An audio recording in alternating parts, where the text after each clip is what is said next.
So now that we have this, we're going to move this over to this particular layer. So let's do that. So first of all, I'm going to merge all this together. So we have a separate layer, Control Alt Shift E, Command Option Shift E. Now we have this on a separate layer. Simply use the move tool to put this here.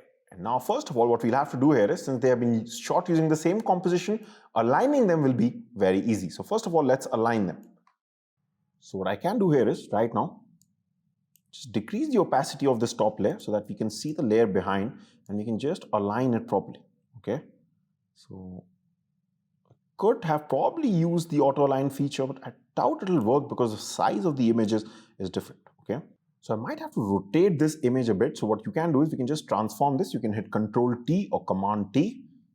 Okay, and just go at the corners till the time you see this curved thing, and you can just move this to the time it fits that table perfectly. Now I'm using my arrow keys to take this down because I just have to take it down properly. I think, yeah, this is looking good. Also, I have to see these eyes, right? So I think I'll have to move it slightly. So the eyes are looking at the camera, so we'll have to take it slightly. This, I think, yeah, this is good. All right. And of course, to make sure majority of this bright part is against the shirt, the dark shirt, because that's going to help us blend it really, really well. Okay.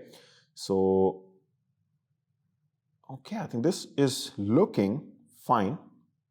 And at least majority of the camera should be with the shirt, okay, because this is going to be brighter than anything anyway. But anyway, this is done. I'm going to hit enter and then increase the opacity all the way. So at least now we know that, yes, overall this image is looking good. I'm looking at the camera, it's aligned properly. Okay, it looks like it's a part of the table. Now is the part, of course, it's not blending in well. So we're going to just use the blending mode here. So right now it's set to normal. But remember, we have decided to choose lighten. So can you see? Just see normal. And the moment you do lighten, it just blends in absolutely perfectly. So we're going to do this. Of course, there are going to be some issues. So if I zoom in, any part where it felt the shirt was darker, or sorry, the shirt was lighter, okay, it's just gonna pull the shirt through out of this. So you can see it's not a perfect process, but for most of it, it's been able to do a great job because most of it was lighter than the shirt. Okay, so kind of opposite of what we did in the Batman Force perspective shots. There we used darken, right? Now, first of all, we only want to keep this. We don't want any of these things, right? So what we're going to do is we're going to open up a negative layer mask. Let's just let this go for totally, we're hiding it basically. Then we're going to take our paintbrush, make sure white is selected, X to switch, okay? Make sure we have full opacity here and then just start painting somewhere in the center. So we're revealing this. We only want to keep this part from the layer, okay? And of course the streaks. We don't want anything else like those edges which can be seen unnecessarily. This is looking fine. All right, now that we have this, the question is, this is the tricky part. How do we solve this particular issue? Okay, if you want, pause the video right now, okay? Try to think about how this can be done. I'll give you a hint. You will have to create a duplicate layer, okay? That's your hint. If you want to pause this video, just maybe for 10 to 15 seconds, try to think about how this can be done. And if not, no problem, because we're going to start that process right now. All right, so we are going to right click on this layer, okay? And I'm going to click on duplicate layer. So see, this has created a duplicate. We don't want this mask, right? In fact, we don't right now want anything on it. This mask was for this one with the lighten mode. Now, first of all, before I remove the mask also, can you see the moment you duplicate the layer, even this layer, so let me just rename this to opaque so that you remember that, yes, this is going to be with the opaque camera. Okay, we're not going to be using the lighten blending mode. But since we duplicated this layer, even the blending mode gets duplicated. We don't want that, okay? So for this middle layer, which is going to be opaque, we want to turn back the blending mode to normal, okay? Now, you can see this is looking fine, but just see if, let me just delete this layer mask. So I'm going to delete this. layer mask. And now we basically are seeing the original image again. The top layer, okay, the one in which we're using the light and blending mode, is not really having any effect because it's the same image underneath it. It's merging both of them together.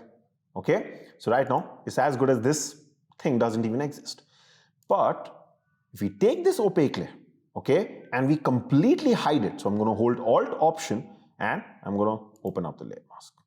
Now, what are we back to? We're back to what we started off with before we duplicated the layer. That means if I zoom in, we have that same problem here again. But this time, what we do know is that between these two layers, we do have that opaque camera behind. So what if we slowly only start to reveal that camera wherever we need that opaqueness? For example, on these parts, on the top parts. How we can do that? Right now, this opaque camera is completely hidden. The rest of the camera and the streaks are coming from the, let's just call it lighten, from the lighten layer, okay? Nothing is coming from here, the middle layer. We only want this parts to come from the middle layers. We can open, we already have a black layer mask. We can take our paintbrush, make sure white is selected, okay? And simply, we're going to really zoom in here. Wherever we see the t-shirt, we simply start painting on this layer mask, the middle one, the opaque one, because that's what we are revealing, okay? So, we do this, see, starts to come back and the shirt starts to disappear. Now, here is the best part. Even if I slightly go out of bounds right now, just see, like I do this, okay, I really want to zoom in right now so that you can see this. Even if I do this, do you notice that doesn't really make too much of a difference? In fact, it kind of looks like a shadow. Can you guess what is happening here? Just see. Why is this becoming black? Because what you're seeing right now behind is actually that black cloth. This is the reason why I can now slightly be a little careless if I want. Because even if I do miss the edges, only the black is coming in front of the black t-shirt, which kind of almost is merging together. It's not looking too bad, right? So why even do this much? We'll remove it by changing this to black, getting red. But I'm just saying, in case, like we were lucky, right here, that only some parts did not blend well. But it can happen that maybe a lot of the boundaries in another object don't blend well. In that case, having a similar background to the shirt color also helps you a lot. Okay? So that's why your whole thinking process has to be like this, that yes, when everything merges together, things should not be too different, okay? So, and sometimes this just comes with practice, okay? Don't worry, you don't like have to put pressure on yourself that, yeah, I have to think everything correctly. No, sometimes I'll tell you what is the best teacher for this, like how you learn this is through pain, okay? Because when you take these shots and you're not able to blend in, that's when you start thinking, oh, I should have done that. Okay, that's just how Photoshop works. It happens with me still, you know, nobody's like thinking very intelligently all the time. Sometimes it's just the pain is your teacher, okay? So, I think this looks fine. So you can see even if I was to do something like this, yeah, this will look bad, but not something like this at least. Okay, so now you can see we've even got the proper camera out of this.